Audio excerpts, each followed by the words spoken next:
இந்த பத்திரிகையாளர் மகாநாட்டில்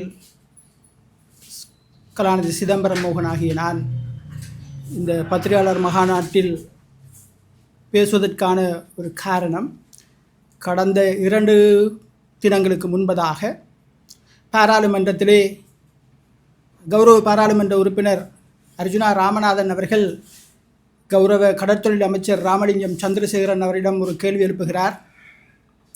யாழ்ப்பாண பலாலி சர்வதேச விமான நிலையத்திலே நடராஜர் சிலையை வைப்பதற்கு நீங்கள் எதிர்ப்பு என்று கூறுகிறார்கள், இதற்கு உங்களுடைய பதில் என்ன என்று. அதற்கு ராமலிங்கம் சந்திரசேகரன் அவர்கள் ஒரு பொறுப்பற்ற விதத்தில் பதில் சொல்லுகிறார். தனக்கும் அதற்கும் எந்த விதமான சம்பந்தமும் இல்லை, ஒரு கடுகள வேணும் அதற்கு சம்பந்தமில்லை, எனக்கு எதிர்ப்பும் இல்லை என்று கூறுவதோடு கூறுகிறார், இதற்கான அந்த சிலை சம்பந்தமாக கனடாவில் இருக்கும் ஒரு நபர் தன்னுடன் கதைத்ததாகவும் அதற்கு பின்பு எந்த தொடர்பும் இல்லை என்று கூறுகிறார். ஆனால் இந்த நாட்டின் ஒரு அமைச்சரவையில் இருக்கின்ற ஒரு கௌரவ அமைச்சர் அவர்கள் பாராளுமன்றத்தை தவறாக வழிநடத்துவாரே ஆனால், சர்வதேச மத்தியில் ஒரு இனத்துக்கு மத்தியில் அவர் பொய் பேசுவாரே ஆனால் அவர் தன்னுடைய பதவியை ராஜினாமா செய்ய வேண்டும். அதுதான் ஜனநாயகத்தினுடைய உண்மையான தத்துவார்த்தம். அந்த வகையில் கௌரவ ராமலிங்கம் சந்திரசேகரன் அவர்கள் அரசியலிலே எதுவுமற்ற ஒரு மனிதனாக, ஒரு யாசகனாகவே என்னுடைய பார்வையில் தெரிகிறார். நான் கூற வேண்டிய கட்டத்தில் இருக்கின்றேன். அர்ஜுனா ராமநாதன் அவர்களுடைய ஒரு பதிலுக்கு அவர் கூறுகிறார், இந்த விடயத்தை, இந்த நடராஜர் சிலை சம்பந்தமாக பேசியவர் பல கட்சிகளில் இருந்தவர், அவருடைய பெயர் சுப்பிரமணியம் என்று. மிகவும் வெட்கமான ஒரு விடயம். என்னிடம் யாசகம் பெற்ற ஒரு நபர்தான் இந்த ராமலிங்கம் சந்திரசேகரன் அவர்கள். நான் கௌரவமாக அவரை கூற வேண்டிய ஒரு சூழலில் அவர் அதனை இழந்து விட்டார். நான் லங்கா சமாஜவாத கட்சியே என்னுடைய பல்கலைக்கழகம். லங்கா சமாஜவாத கட்சியிலிருந்து நான் தலைவராக இருந்தவன். அந்த கட்சியில் ஒரு பகுதியில் எங்களை கட்சியிலிருந்து நீக்கிய பொழுது கலாநிதி விக்ரம்பாகு, வாசுதேவ நாணயக்கார, நான், போல் டேவிட், திலகசிறி, பல பேர், பரிஸ்டர் அண்ணாமலை எல்லாம் சேர்ந்து 77-78 ஆண்டு காலத்தில் நவசமாஜவாத கட்சியை ஆரம்பித்தோம். நவசமாஜவாத கட்சியில் எங்களுக்கு ஏற்பட்ட கட்சி பிரச்சனையின் பின்பு வாசுதேவ நாணயக்கார தலைமையில் ஜனநாயக இடதுசாரி முன்னணியை நாங்கள் ஆரம்பித்தோம். இதுவே என்னுடைய பல கட்சி வரலாறு. லங்கா சமாஜவாத கட்சியிலும் நான் தலைவராக இருந்த ஒருவன். நவசமாஜவாத கட்சியில் 78 ஆண்டு தமிழ் மக்களுக்கு சுயநிர்ணய உரிமை சம்பந்தமாக கதைத்த பொழுது முதலாவதாக தமிழ் மக்களுக்கு சுயநிர்ணய உரிமை உண்டு என்று கூறிய விக்ரம்பாகுவினுடைய கட்சியில் நான் இன விவகாரங்களுக்கான செயலாளராக இருந்தேன். அதன் பின்பு ஜனநாயக இடதுசாரி முன்னணியின் வாசுதேவ நாணயக்கார் அவருடைய அமைச்சில் தேசிய இனங்களுக்கான செயலாளராகவும், சர்வதேச இன விவகாரங்களுக்கான செயலாளராகவும், தேசிய மொழிகள் மற்றும் சமூக ஒருமைப்பாட்டு அமைச்சின் ஒருங்கிணைப்பு செயலாளராகவும் முழு இலங்கையிலும் இருந்த ஒருவன் என்ற வகையில் நான் இடதுசாரி அமைப்புகளில் இன்று டி குணசேகர, வாசுதேவ நாணயக்கார, அந்த மட்டத்தில் தமிழர்கள் மத்தியில் நான் உயிரோடு இருக்கின்றேன். முழு இலங்கையிலும் கலாநிதி சிதம்பரம் மோகன் நான். ஆனால் மக்கள் விடுதலை முன்னணி என்ற அந்த அமைப்பில் ராமலிங்கம் சந்திரசேகரன் என்ற ஒரு நபர், பொதுவாக நான் கூற வேண்டும், மேதின காலங்களில் போஸ்டர் ஒட்ட வந்திருப்பாரே தவிர அவர் ஒரு அரசியல் தலைவராக ஒருபோதும் அவர் இருந்தது கிடையாது. அவ்வாறு இருந்திருப்பாரே ஆனால் மக்கள் விடுதலை முன்னணியில் தமிழ் மக்களுடைய பிரச்சனையை அவர் தீர்ப்பதற்கு அவர் நியாயமான நடவடிக்கைகளை அவர் கையாண்டிருக்க வேண்டும். அதனை அவர் செய்யவில்லை. இன்று மக்கள் விடுதலை முன்னணியின் உயிரோடு இருக்கும் தலைவர்களாக ராஜா விஜயசிங்க அவர்களும் லயனல் போப்பகே அவர்களும் என்னை அறிந்தவர்கள். இவர்களெல்லாம் தலைவர்களாக இருக்கின்ற பொழுது கௌரவ அனுரகுமார திசாநாயக்க அவர்கள் இந்த நாட்டின் ஜனாதிபதியாக வந்திருக்கிறார். பிரதம மந்திரி அவர்கள் வந்திருக்கின்றார்கள். டில்வின் சில்வா அவர்கள் எல்லாம் இருக்கிறார்கள். அவர்கள் எல்லாம் சிங்களவர்களான போதிலும் என்னை அறிந்தவர்கள். ஆனால் இந்த ராமலிங்கம் சந்திரசேகரம் என்ற இந்த அமைச்சர், அவர் தான் பிறந்த உடப்புசல்லாவை என்ற தோட்டத்தில், கம்பஹா என்ற அந்த கம்பாயம் என்ற தோட்டத்து மக்கள் இன்னும் தங்களுடைய லயன் கூரைகளிலே மணலை அடுக்கி வைத்துதான் வாழ்ந்து கொண்டிருக்கிறார்கள். அந்த மக்கள் மிகவும் பாவமாக வாழ்ந்து கொண்டிருக்கிறார்கள். 200 வருடங்களுக்கு பின்பும் கூட இவருடைய ஆட்சியிலும் அந்த மக்கள் தங்களுடைய கூரையில் மண்ணை கட்டி கொண்டிருக்கிறார்கள். இதனை புரியாத ராமலிங்கம் சந்திரசேகரன் கௌரவ அமைச்சர் என்று கூறிக்கொண்டு வடமாகாணத்திலே வந்து இன்று கடற்தொழில் அமைச்சராக தன்னை வேடம் போட்டுக் கொண்டிருக்கிறார். வேறு வழியின்றி அவருக்கு கடலுக்கும் கிணறுக்கும் குளத்துக்கும் நீர்நிலைக்கும் வித்தியாசம் தெரியாத ஒரு மனிதன் மற்றவர்களை இன்று விமர்சனம் செய்து கொண்டிருக்கிறார். மிகவும் கவலையானது. மலையக மக்களையும் ஏமாற்றி, ஈழத்தமிழர்களையும் ஏமாற்றி, சிங்கள மக்களையும் ஏமாற்றி இன்று வயிறு வளர்க்கின்ற ஒரு யாசகனாகவே அவர் இருந்து கொண்டிருக்கிறார். ஆகவே நாங்கள் வெட்கப்பட வேண்டும். அவர் ஒரு கௌரவ அமைச்சராக இருக்க வேண்டிய ஒரு மனிதன் சராசரியாக இந்த நாட்டில் தமிழ் மக்கள், சிங்கள மக்கள், இஸ்லாமிய மக்கள், சகல மக்களும் ஒற்றுமையாக வாழக்கூடிய ஒரு சூழலை உருவாக்க வேண்டும் நம்பிக்கையின் பேரில் நான் வாழுகின்ற வட்டுக்கோட்டையில் 12,500 வாக்குகள் அனுரகுமார திசாநாயக் அவர்களுக்கு நாங்கள் பெற்றுக் கொடுத்தோம். அனுரகுமார திசாநாயக் இந்த நாட்டில் ஒரு வரலாற்றிலே மீண்டும் ஒரு முறை ஒரு மாற்றுத் தலைமைத்துவம் வர வேண்டும் என்று நாங்கள் தோல்வி அடைந்து விட்டோம் கௌரவ ராமலிங்கம் சந்திரசேகரன் அவர்களால். இது ராமலிங்கம் சந்திரசேகரன் அவர்களுக்கு அல்ல பாதிப்பு. எந்த மேலாதிக்க அரசாங்கங்களெல்லாம் தோற்கடிக்கப்பட வேண்டும் என்று நாங்கள் நினைத்தோமோ, எந்த முதலாளித்துவ சக்திகள் எல்லாம் அழிய வேண்டும் என்று நினைத்து நாங்கள் சிகப்பு கொடி பறக்கிறது என்று நினைத்தோமோ, ஆனால் இனிவரும் யுகத்தில் கூட இந்த சிகப்பு கொடியை பறக்கவிட முடியாத ஒரு சூழலை வடமாகாணத்தில் உருவாக்கி வைத்து விட்டார் எங்களுடைய கௌரவ ராமலிங்கம் சந்திரசேகரன் அவர்கள். ஒரு காலத்தில் கந்தையா என்ற ஒரு பாராளுமன்ற உறுப்பினர் இருந்தார், வி பொன்னம்பலம் இருந்தார், கார்த்திகேஸ் மாஸ்டர் இருந்தார், காராளசிங்கம் இருந்தார், வைத்திலிங்கம் இருந்தார், ஏன் இன்றும் கூட செந்தில் இருக்கிறார். நாங்கள் எல்லோரும் இருக்கிறோம். நாங்கள் இடதுசாரிகள். அதிகாரத்தில் நாங்கள் இல்லாத போதிலும் தமிழர்களுக்கு எதிராக ஒரு துளி நலவேனும் நாங்கள் கதைக்காதவர்கள். தமிழர்களுடைய சுயநிலைமையை நாங்கள் அங்கீகரிக்கிறவர்கள். வர்க்க போராட்டத்தை அன்றும் இன்றும் என்றும் ஆதரிக்கிறவர்கள். யுத்தம் முடிந்த பின்பு இன்று கதைக்கின்ற ராமலிங்கம் சந்திரசேகர் அவர்கள் தான், இவர்களுடைய குடும்பம், இவர்களுடைய அரசியல்வாதிகள் தான் மஹிந்தவிடம் சென்று யுத்த வெற்றிக்காக பால் சோறு சாப்பிட்டவர்கள். நாங்கள் பால் சோறு சாப்பிடவில்லை. நாங்கள் மஹிந்த ராஜபக்ச அவர்களுக்கு சொன்னோம், நாங்கள் பால் சோறு சாப்பிடுவதானால் தமிழ் மக்களுடைய பிரச்சனை தீர்க்கின்ற பொழுது, தமிழர்களுடைய அரசியல் தீர்வு காணுகின்ற பொழுது நாங்கள் எல்லோரும் ஒன்றாக பால் சோறு சாப்பிடுவோம் என்று கூறி பால் சோறு சாப்பிடாதவர்கள் நாங்கள். அவ்வாறு பால் சோறு சாப்பிட்டவர்கள். அது மட்டுமில்லை, வவனியாவிலிருந்து வீரவன்ச தலைமையில் தமிழர்களை கடுமையான சண்டை காலத்தில் யாழ் வவனியாவுக்கு துரத்திய பொழுது எதிராக நின்றவர்கள் நாங்கள். ஆகவே கௌரவ ராமலிங்கம் சந்திரசேகரன் அவர்களுக்கு வரலாறு தெரியாது, அரசியல் தெரியாது, அவர் பேசுகின்ற மொழி அவருக்கே தெரியாது. இந்த சூழலில் அவர் ஏனையவர்களை பார்த்து கூறக்கூடாது.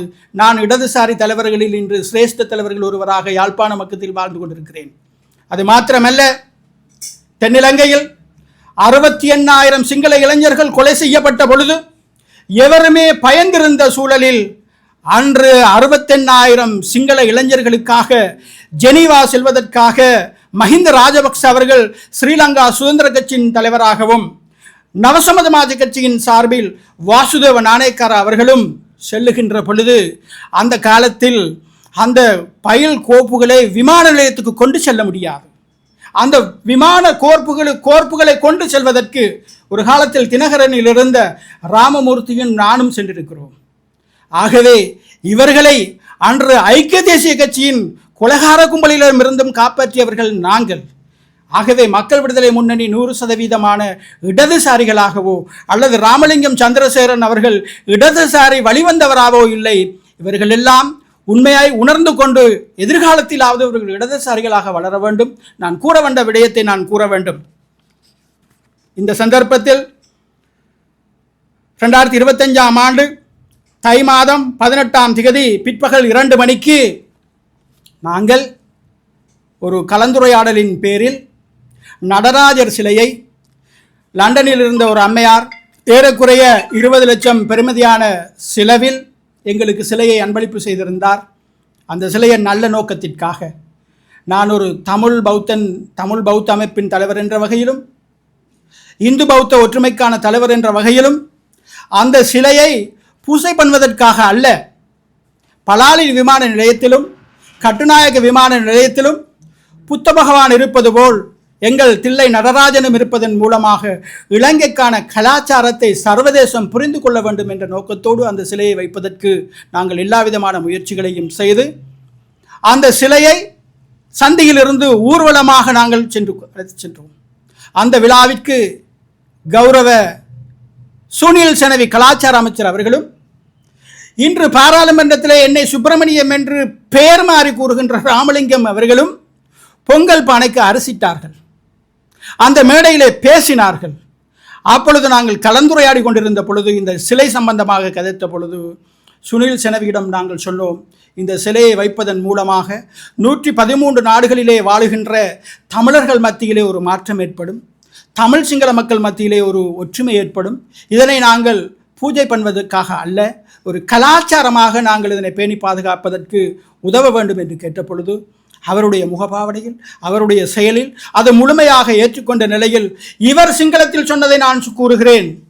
අපි මේ ගැන අපිට දැන් වෙන විදියකට හිතන්නත් බෑ. අපි ආගමනවන රටක් හදන්න උත්සාහ කරපු කණ්ඩායම නිසා මේ වෙලාවේ මේක තියාගන්න දෙයක් මට එකඟ වෙන්න බෑ කියලා இவர் சொன்னார்.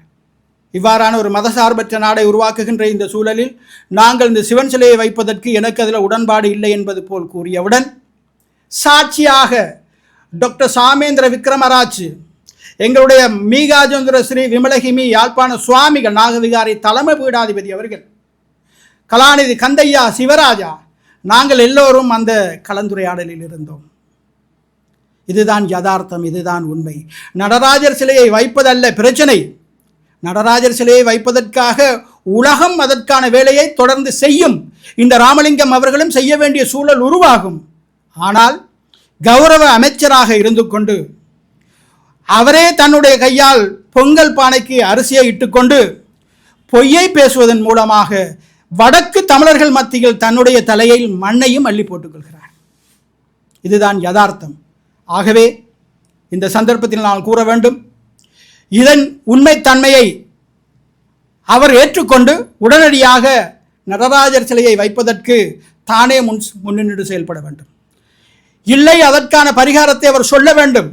நாங்கள் மாண்புமிகு ஜனாதிபதி அவர்களுடன் இவர் சம்பந்தமாக நாங்கள் கதைப்போம். அனுரகுமார ஜனாதிபதி அவர்கள் இவருடைய ஜனாதிபதி அல்ல, இந்த நாட்டினுடைய ஜனாதிபதி. அவரிடம் நாங்கள் கதைப்போம். தமிழ் மக்களுடைய பிரச்சனை சம்பந்தமாக அவரிடம் நாங்கள் கடிதம் மூலமாக அனுப்பியிருக்கிறோம். கடிதத்தை நாங்கள் ஜனாதிபதிக்கும் அனுப்பியிருக்கிறோம். ஆகவே இந்த சூழலில் ஒரு பொறுப்பான அமைச்சர் என்ற வகையில் ஒரு பாராளுமன்றத்தை தவறாக வழிநடத்தியதுடன் பாராளுமன்றத்தில் ஒரு பொய்யான செயலை கூறியதன் மூலமாக கௌரவமாக இவர் பாராளுமன்றத்தில் இருக்கக்கூடிய எந்த அருகதையும் தகுதியமற்ற நிலையில், தமிழர்களுடைய மீனவர் பிரச்சனையை தீர்க்க முடியாத நிலையில், தமிழர்களுடைய காணி பிரச்சனையை தீர்க்க முடியாத நிலையில், தமிழர்களுடைய அரசியல் பிரச்சனையை தீர்க்க முடியாத நிலையில், இறுதியாக தமிழர்கள் வணங்குகின்ற கௌரவிக்கின்ற ஒரு நடராஜர் சிலையை வைக்க முடியாத நிலையில் பாராளுமன்றத்தில் இவர் உளறி கொண்டிருப்பதன் மூலமாக அரசியல் யாசகனாக அவர் இருப்பதனை விட்டுவிட்டு இவர் தன்னுடைய பதவியை ராஜினாமா செய்ய வேண்டும். இதுவே மக்கள் விடுதலை முன்னணிக்கும் தேசிய மக்கள் சக்திக்கும் செய்கின்ற நன்றி கடனாக அமையும். இல்லையேல் பகிரங்க விவாதத்துக்கு நான் இவரை அழைக்கின்றேன். அரசியல் ரீதியாக அது தமிழ் மொழியாக இருக்கட்டும், அல்லது சிங்கள மொழியாக இருக்கட்டும், அல்லது ஆங்கில மொழியாக இருக்கட்டும், எந்த மொழியில் வேண்டுமானாலும் இவரோடு நான் வாதிக்க தயாராக இருக்கின்றேன். காரணம், இவர் பேசுகின்றது இவருக்கு விளங்காத ஒரு சூழல் இருக்கின்றபடியினால் சில நேரங்களில் நல்ல தமிழர்கள் அவருடைய தமிழை மொழிபெயர்த்து கூற வேண்டும். யாழ்ப்பாண தமிழர்களுக்கு அவருடைய தமிழ் யாழ்ப்பாண தமிழ் மக்களுக்கு விளங்கவில்லை. அதற்கு காரணம் பிரதேச தமிழும் அல்ல, அல்லது வரலாற்று ரீதியான பிழையும் அல்ல, அவர் விளங்காத ஒரு மனிதராக இருக்கின்றார். தயவு செய்து கௌரவ அமைச்சர் ராமலிங்கம் சந்திரசேகரன் அவர்களை நான் பகிரங்கமாக கேட்கின்றேன், நீங்கள் உண்மையான தோழராக இருந்தால் தயவு செய்து do a wrong but don't say no, பிழையை ஒத்துக்கொண்டு அந்த சிலையை வைப்பதற்கான நடவடிக்கையை நீங்களே மேற்கொள்ள வேண்டும். ஆகவே நான் இந்த சந்தர்ப்பத்தில் கூற வேண்டும், அவர் காலையிலே கச்சேரி வீதியிலே ஒரு அரசியலும், மாலை நேரங்களிலே வேம்படி வீதியிலே ஒரு அரசியலும், இரவு நேரங்களிலே குருநகரில் ஒரு அரசியலும், கொழும்பிலே கோட் சூட்டுடன் ஒரு மேலைநாட்டு அரசியலும் செய்வதை விட்டுவிட்டு தயவு செய்து அவர் பொங்கல் பானையிலே அரசியிடுகின்ற இந்த நான் படத்தை நான் காட்டுகிறேன். யதார்த்தத்தை புரிந்து கொள்ளுங்கள். இதுதான் உண்மை. அது மாத்திரமல்ல, அவருடன் கலாச்சார அமைச்சர் சுனில் செனவி இருக்கின்ற படத்தையும் நான் காட்டுகிறேன். இதெல்லாம் இந்த சமூகம் உணர வேண்டும், இந்த நாடு உணர வேண்டும். தனிப்பட்ட முறையில் அவருக்கும் எனக்கும் எந்த விதமான பிரச்சனையும் கிடையாது. நான் ஒரு இடதுசாரி. ஆகவே இந்த அரசாங்கத்திற்கு ஏற்படுகின்ற வடுக்களில் எனக்கு பார்க்கும்போது கவலையாக இருக்கிறது. ராமலிங்கம் இடதுசாரியா என்று ஒரு கேள்விக்கிணை எனக்கு எழும்புகிறது. தயவு செய்து அவர் புரிந்து கொள்ள வேண்டும். தமிழ் மக்களுடைய உண்மையான நிலைமையை புரிந்து கொள்ள வேண்டும். தமிழர்கள் ஒரு காலத்திலும் இல்லாத அளவுக்கு 76 வருடங்களுக்கு பின்பு ஒரு வாக்களித்தார்கள், ஒரு நம்பிக்கையுடன். ஒரு இடதுசாரி அரசாங்கம், ஒரு வர்க்க ரீதியான அரசாங்கம். ஒரு காலத்தில் தாங்களும் ஆயுதம் ஏந்தி தங்களுடைய உரிமைக்காக போராடிய ஒரு அமைப்பின் தலைவர்கள் கேட்கின்றார்கள். ஆகவே வழியை உணர்ந்தவர்கள் என்று மாண்புமிகு ஜனாதிபதி அவர்களுக்கு வாக்களித்தார்கள். அதே போன்று யாழ்ப்பாணத்திலும் வாக்களித்தார்கள். ஆனால் யாழ்ப்பாணத்தில் தமிழர்கள் வாக்களித்தவர்கள் வென்றுவிட்டார்கள், தமிழர்கள் படுதோல்வி அடைந்து விட்டார்கள். இதுதான் உண்மை. தமிழர்களை தோற்கடித்த பெருமை இந்த யாழ்ப்பாணத்தில் வென்றவர்களையே சாரும். நான் நியாயமான அளவுக்கு இந்த நாட்டில் முழு இலங்கையிலும் வேலை செய்தவன், சர்வதேசத்தில் வேலை செய்தவன். நான் ஒருபோதும் இனங்களுக்கு எதிராக அல்லது இனங்களுக்கு வேறுபாடான கருத்தை கூறுபவன் அல்ல. ஆகவே இந்த நாடு எங்களுடைய நாடு. தமிழ், சிங்கள, இஸ்லாமிய மக்கள் ஒன்றுபட்டு வாழ வேண்டிய ஒரு நாட்டிலே இவரை போன்றவர்களால் மீண்டும் தமிழ் மக்கள் சர்வதேச ரீதியில் தலை குனிந்துள்ளார்கள். ஆகவே இதனை சர்வதேசமும் இலங்கையும் அதிஉத்தம ஜனாதிபதி அவர்களும் தென்னிலங்கையும் புரிந்து கொள்ள வேண்டும். மீண்டும் கூறுகிறேன், எதிர்வரும் காலங்களில் அபிவிருத்தி குழு மகாநாடு நடைகின்ற பொழுது உண்மையிலே அவர் கூற வேண்டும், எங்களுடைய கௌரவ அமைச்சர் பிமல் ரத்நாயக்க அவர்கள் வடமாகாணத்தின் அபிவிருத்தி குழு அமைச்சரா அல்லது ராமலிங்கம் சந்திரசேகரனா என்று. உண்மை புரியாத நிலையில் தமிழ் மக்களுக்கு அபிவிருத்தியும் இல்லை, எந்தவிதமான இதுகளும் இல்லை. இது யார் அபிவிருத்தி குழு தலைவர் என்று தெரியாத நிலையில் அரசாங்க அதிபர் ஒருபுறம், ஆளுநர் இன்னொரு புறம், இவர் இன்னொரு புறம், மக்கள் நடுத்தெருவில் நிற்கின்ற ஒரு சூழல் இருக்கிறது. ஆகவே தயவு செய்து இந்த மக்களை காப்பாற்ற வேண்டிய பொறுப்பு இந்த நாட்டின் ஜனாதிபதி கௌரவத்துக்குரிய அனுரகுமார திசாநாயக்க அவர்களுக்கு இருக்கிறது. இடதுசாரி என்ற வகையில் என்னுடைய வகிபாவத்தை நான் இந்த சந்தர்ப்பத்தில் கூறாது போனால் யார் இடதுசாரி என்ற கேள்வி வந்துவிடும். சில நேரங்களில் ராமலிங்கம் தன்னை இடதுசாரி என்று கூறி மீண்டும் இந்த மக்களை ஏமாற்றி விடுவார். தயவு செய்து அவர் இடதுசாரி அல்ல என்பதை இந்த சந்தர்ப்பத்தில் நான் கூறி, அது நிச்சயமாக போய் நான் ஆதாரங்களுடன் காட்டுகிறேன். ஆதாரங்களுடன் நீங்கள் முடியுமானால் எங்களுடைய விகாராதிபதி மீகாஜேந்திர விமலதேரர் அவர்களை அணுகி கேட்கலாம் எது உண்மை என்று. அடுத்த கட்ட நடவடிக்கை இந்த நாட்டினுடைய ஜனாதிபதி அவர்கள் மேற்கொள்ள வேண்டும். நான் அதில் சிங்களத்தில் வேண்டுமானாலும் சொல்லுகிறேன். அதுக்கு ஒரு ஜனாதிபதி තුමාණනි සිංහලායගේ සහයෝග නැතුව දෙමළායට මොනවත් කරගන්නත් බෑ. දෙමළායගේ උරුමයක් වෙනුවෙන් මහජාති හැටියට සිංහලාය උනන්දුවෙක් නැත්නම් මේ දේශය එකතු කරන්නත් බෑ. ඒ නිසා ගරු ජනාධිපතිතුමනි, ඔබතුමාගේ කාලයක් වාසනාව වේවා කියලා අපි ප්‍රාර්ථනා කළා. මේ ලංකාවේ ජ්‍යෙෂ්ඨ වමේ පෙරමුණ නායකයෙක් හැටියට මම අද ඩී ගුණසේකර වාසුදේව පසුව දෙමළාය හැටියට මම තමයි ජීවත් වෙන්නේ උතුරේ. ඒ නිසා ගරු ඔබතුමාගේ පක්ෂයේ ඉන්න දීවර ගරු එමෙති රාමලිංගම් චන්ද්‍රසේකරන් නෙවෙයි වාමංශිකෙක්. ඔබතුමා කාලෙක් යාව මේ දිනවලට සලසල් එලවන්න නැත්තම් කොඩියක් දාගන්න බැනර් දාගන්න තිබුණා නම් ඔක සාධාරණයක්. නමුත් දෙමළායගේ ප්‍රශ්නයකට යාට උත්තර දෙන්න බැරි මිනිහෙක් හැටියට මම දකිනවා. ඒ නිසා අපේ වමේ හැටියට ඔබතුමා අපේ වමේ දරුවෙක් හැටියට මේ සාධාරණ කිතාගෙන යහපනේ උතුරු පළාතේ වැඩ කරන දෙයක් අවශ්‍යයි. වමට ජය වේවා කියන අවස්ථාවේදී අපේ බුදුන්ගේ ධර්මය, හින්දුන්ගේ ධර්මය, සිවදෙයියන්ගේ ධර්මය, 33 කෝටි දෙවිවරුන්ගේ ආශිර්වාදය කොට ලැබේවා කියලා ප්‍රාර්ථනා කරමින් ගරු රාමලිංගම් චන්ද්‍රසේකරන්ට මේ වෙලාව හරි දේශපාලන වශයෙන් ඔබතුමා උගන්වන්නේ